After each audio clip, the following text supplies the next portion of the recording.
Hər birinizdən xahiş edirəm, yorumda fikirlərinizi deyərsiniz. Qardaş yazıb ki, mən bilsəm ki, sizin kimi yeməklə 150 yaş yaşayacağam, yenə də o yolu getmərəm. Vallah doğrudan yaşayış deyil bu. Demək, 36 yaşıma qədər nə gəldi gedim içdim. Ağlım kəsəndən 36 yaşa qədər ishal oldum. Sonda məndə babasil qan axma başladı. Böyrəklərim daşla doldu, pirüst verməkdən bezmişdim. Otura bilmirdim babasildən. Qaraciyərin böyüdü, hemangiyoma yarandı. Artıq öz işini görə bilmir, yağlandı, piyləndi. Sonda da gəldi, çıxdı ağciyər xərçəngi. Gözlərim də sonda zəif görürdü. Günüm də həkimlərdə oldu. Mən istəmirəm 150 il yaşamaq.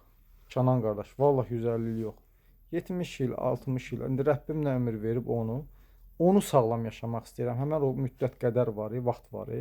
Onu hər birimiz vaxt çatacaq, dünyadan köçüb gedəcəyik.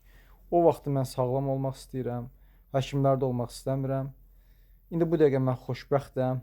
Bu xoşbəxtliyin sayəsində, bu sağlam həyat tərzinin sayəsində mən burada insanlara fayda verirəm.